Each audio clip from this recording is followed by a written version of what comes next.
Hi, my name is Cynthia Catherine. Welcome to your show, En Contacto. Today, I have the pleasure to introduce to you Congressman Joe Pitts. Hi. He was with us 6 months ago? Yeah. A little bit, yes? Yeah. All right. So since 6 months ago that we saw each other, a lot of things have happened. Yeah. Can you tell me, what is the most important thing that happened? Well, because you have many. Yeah. Well, probably the big item in the news was the government shutdown and the crisis over the budget.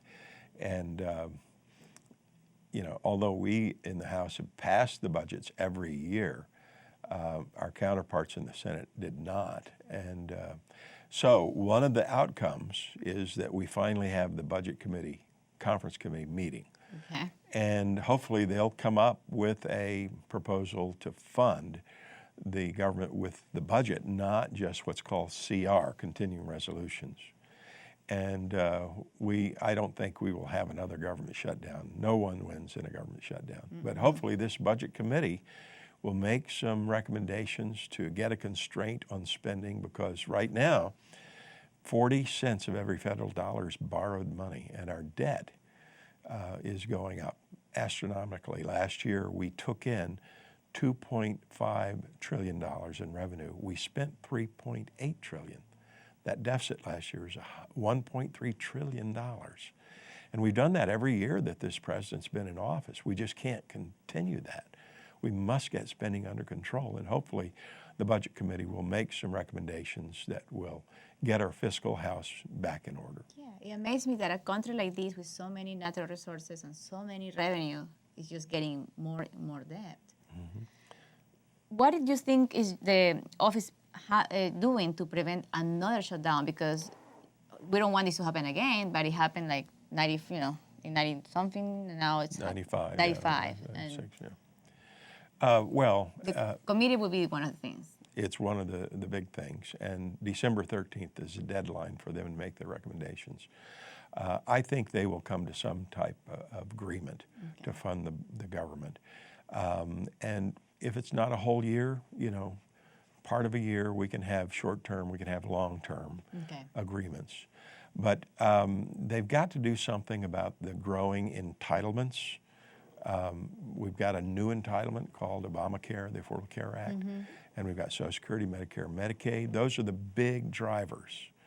And we can begin to gradually reform some of those programs to save and strengthen them, to keep them from going bankrupt. We have no other option.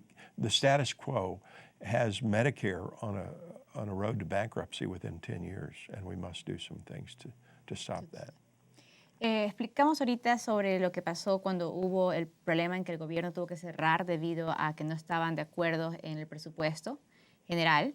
Y ahora, pues para prevenir esa parte de aquí, han creado un comité que se va a encargar de recomendar acerca del presupuesto, así va a estar hecho a tiempo. Es una forma de la que se puede prevenir tal vez para el futuro, pero no se sabe si en verdad va a ser prevenido.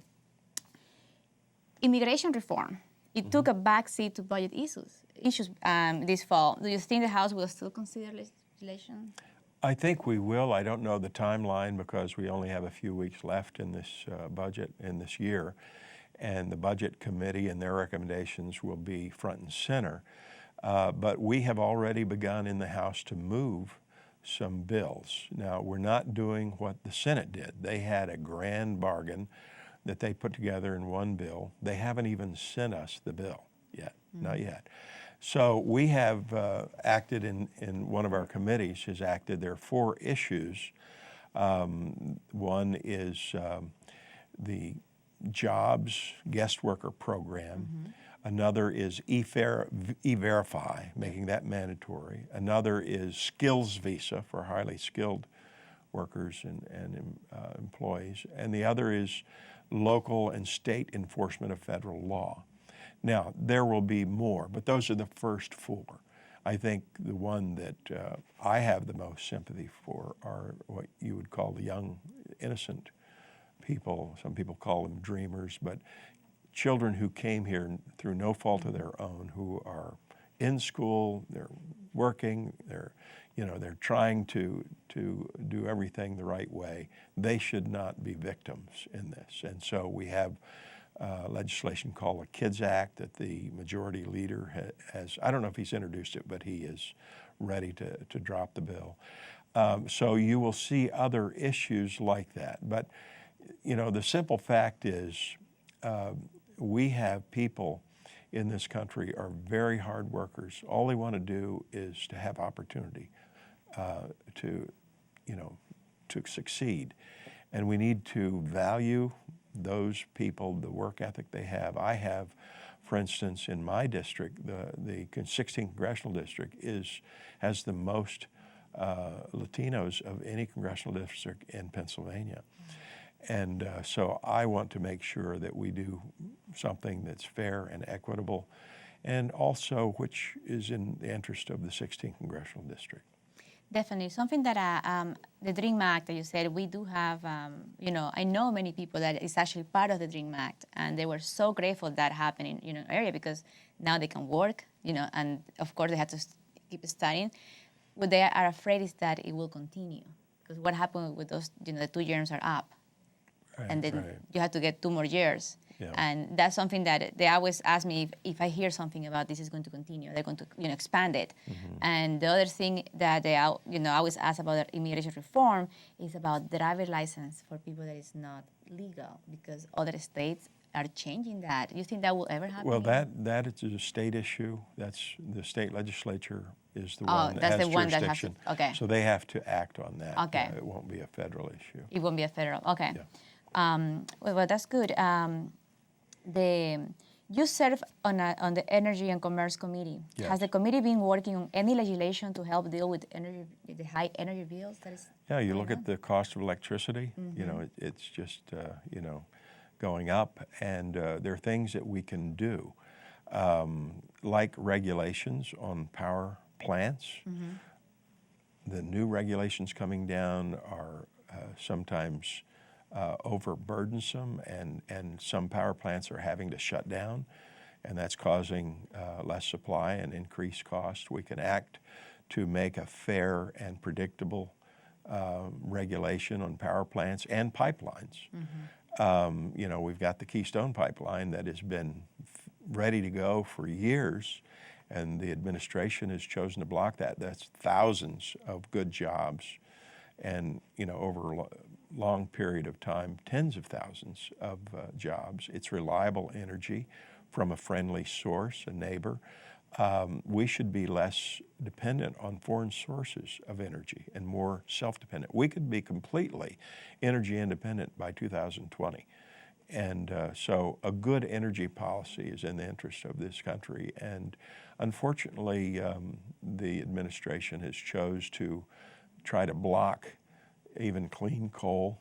We have a vast amount of coal mm-hmm. in Pennsylvania, and in this country we can use it in an environmentally sensitive manner. And we need that kind of diverse supply to have, energy that is very important for our economy to be reliable and at a cost we can afford. Is through the Pennsylvania one, like it's a huge state. Yeah, it's the Saudi Arabia of coal, really. Really? Yeah, in Pennsylvania. And so we should be able to develop and utilize that in a clean method, mm-hmm. in a way that's environmentally sensitive. And unfortunately, some people want to shut down the coal-fired plants. 58% of our electricity is produced by coal in Pennsylvania. Wow. And so if you come in, you want to be able to turn the lights on, you want the air conditioning to work, you need redundancy, you need that backup. Mm-hmm. And so that's what coal provides us. You think people want to turn that off? I know they do. They are actually shutting down some coal-fired plants as we speak. And is there anything we can do to prevent it, or? Well, we can pass regulations to try to make it more fair and equitable and predictable for those power plants, mm-hmm. rather than have the activists shut them down. Yeah. Wow. Well, let me explain this in Spanish. Acerca de inmigración, por ahora pues están todavía viendo del DREAM Act. Se expande, no se sabe todavía. La parte de las licencias de conducir para el estado de Pensilvania es algo que es estatal, entonces tampoco es parte de lo que el congresista hace. De la parte de energía, nosotros tenemos muchas minas que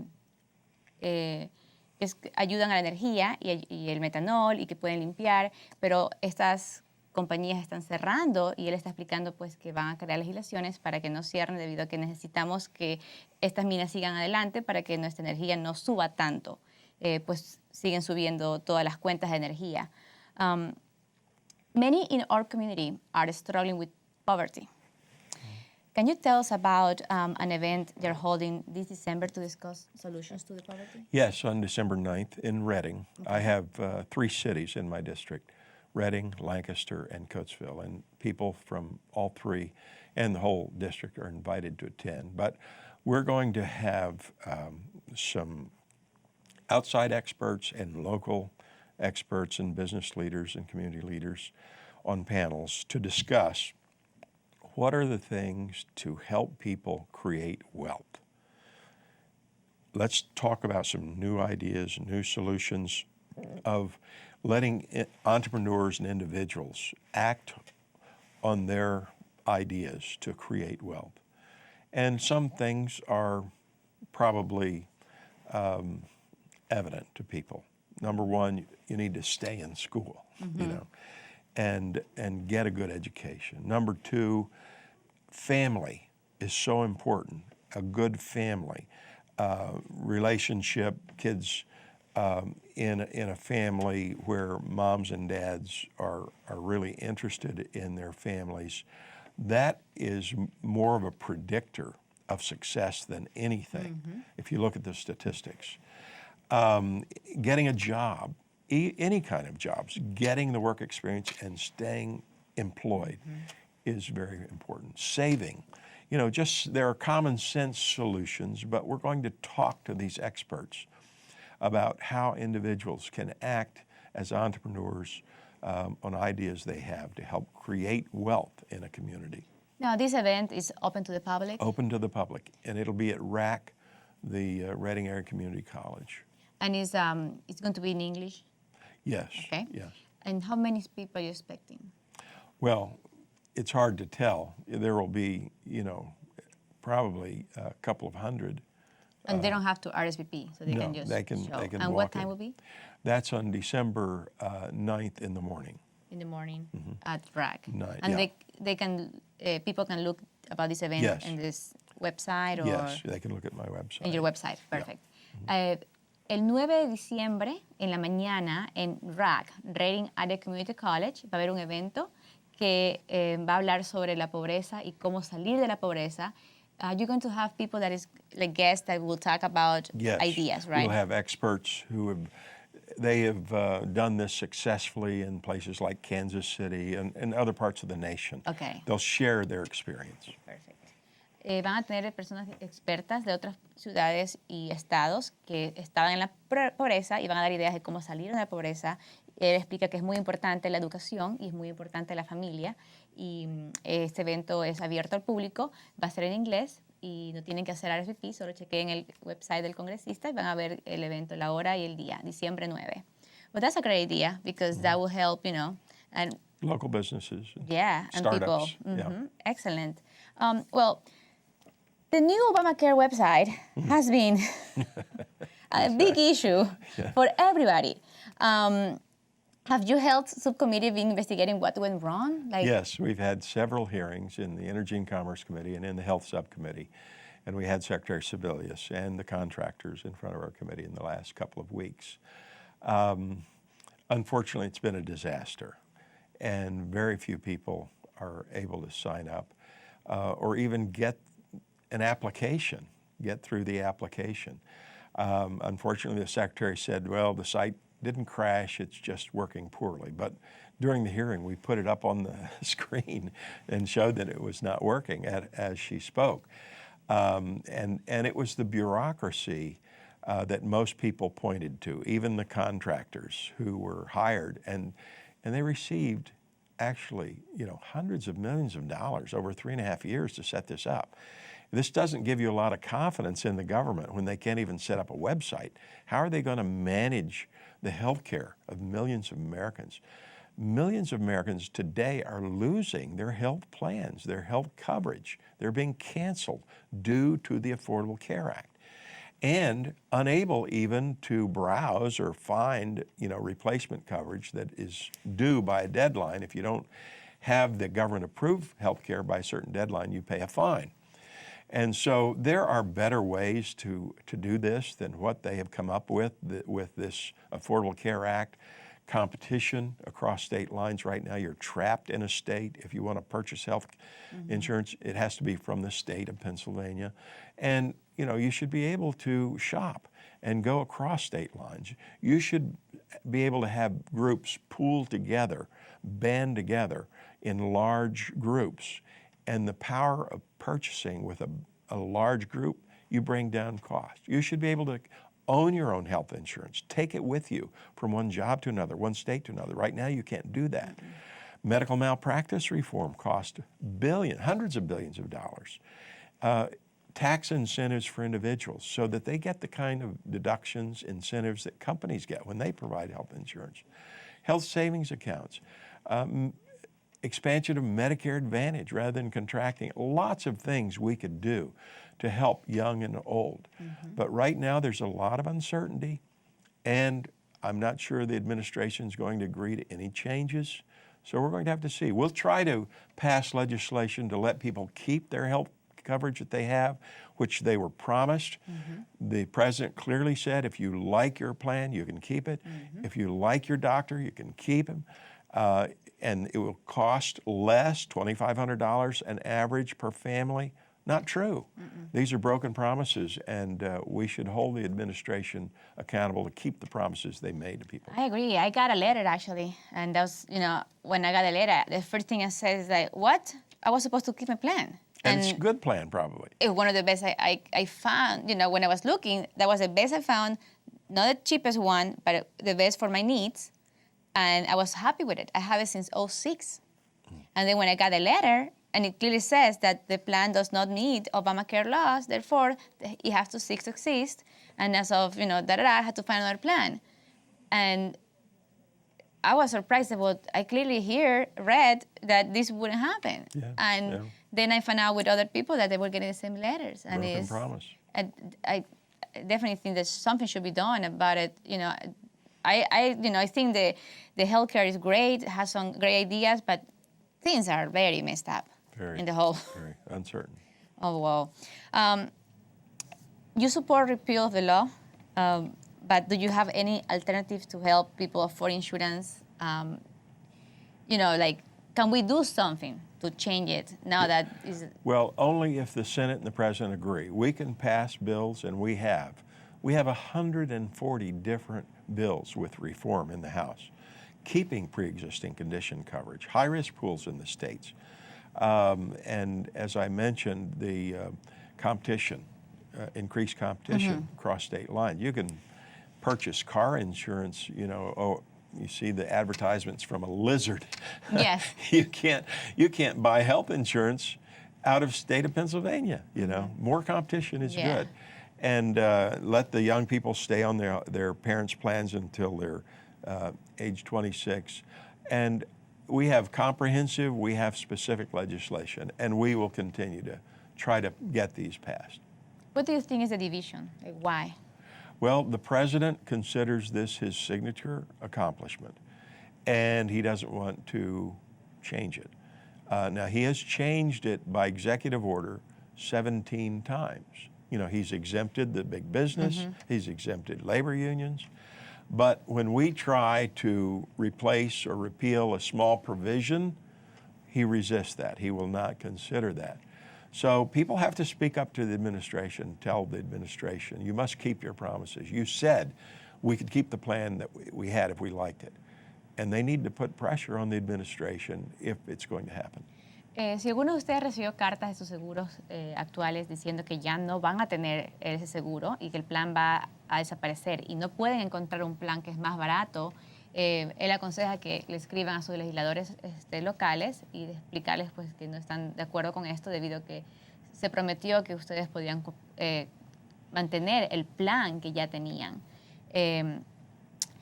Medicare is a critical program for many senior Americans. Are you working on any legislation to reform it? Yes, doctors, for instance, who treat Medicare patients are facing a lot of uncertainty every year. At the end of this year, if we do nothing, they have a reduction in their rates of reimbursement of 24.5%. And we have legislation that we've worked with in a bipartisan manner with the Democrats on our committee and with the Senate. So it's bicameral, it's bipartisan, and it would reform the system, stop kicking the can down the road as we do every year. 15 times since 2003, we've had to kick the can down the road. Sometimes we've missed the deadline and doctors have had cuts. Seniors will face losing their doctors if we don't get this right. And so this, it's called a sustainable growth rate, the fix for doctors, has passed out of our committee. Hopefully the leaders will make this part of the budget talks and negotiation to get this reform finished once for all, so that doctors can be certain that they're going to be paid, that they're not going to face reductions. In fact, we gave them an increase, for the first 5 years, every year for 5 years. We give them an opportunity for them to develop new models for payments that is generated by the doctors, the hospitals, by the provider community, so there's certainty. And this would be the first step in reforming Medicare and make it so that seniors can keep their doctors can keep their patients, and they can operate at a profit. That's great. In the last few years, there have been some serious problems with tainted pharmaceuticals. Has Congress, done something to prevent these problems from happening again? Yes. For instance, cancer drugs, they had fakes that were life-threatening. I mean, counterfeits, and there was also the sterilization procedures in some pharmacies that resulted in many deaths and hundreds of injuries. So we have acted again in a bipartisan manner. We passed this unanimously, every Democrat, every Republican. And it would provide a secure drug supply chain from manufacturer to the pharmacy, so that you could be guaranteed to have the kind of medicine that you are purchasing, not fakes, not counterfeits, not adulterated. And we passed this. It's now ready to pass in the Senate. Again, we worked with bipartisan, bicameral, and this should be, it's called track and trace and compounding pharmacy, giving the FDA clear authority to stop these compounders who are really manufacturers who say they're not subject, so that they can put them out of business and fine them, so that we don't get these adulterated or drugs that are not sterile, that are so important for certain types of patients. So this is going to be a big win, I think, later this year. Oh, that's wonderful. Van a crear reglas para que no se venda medicina falsa, ya que ha habido muchas medicinas para el cáncer y otras razones que han matado a gente porque han venido falsas o no esterilizadas, y van a crear una forma, un proceso de que vaya directamente de la compañía que las crea a la farmacia, para que las personas puedan estar seguros que están comprando un producto de calidad. Veterans Day is coming up. Has Congress done anything to help clear the backlog of veterans' disability claims? That's a good question, because the VA has missed their goals for this year by over 100,000. We've increased appropriations to the Veterans Administration, and they still miss their goal. And so what we are now going to do is call in some outside experts, let them help the bureaucracy be more efficient, so that we can serve these claims of veterans who've been disabled and harmed because of their service to the country. They've made great sacrifices in serving our country here and around the world. They deserve our gratitude, and they deserve our support. And so hopefully with some of these recommendations from outside experts in the healthcare areas, they can operate more effectively and get rid of the backlogs which are now plaguing the system. Wonderful. Well, our time is almost up. It has been a pleasure having you Thank here. you. Thank you for giving us all these updates and everything has happened. Thank Hopefully you. we can, meet again in other 6 months and Anytime. the news will be better and All right. you change those things and we can keep our plans. Thank you. Thank you so much for having us today. My name is Cynthia Kettering. This is your show En Contacto. Muchas gracias por tenernos aquí el día de hoy en su show En Contacto. Congressman Joe Pitts, le agradecemos por haber estado aquí. Thank you. Thank you.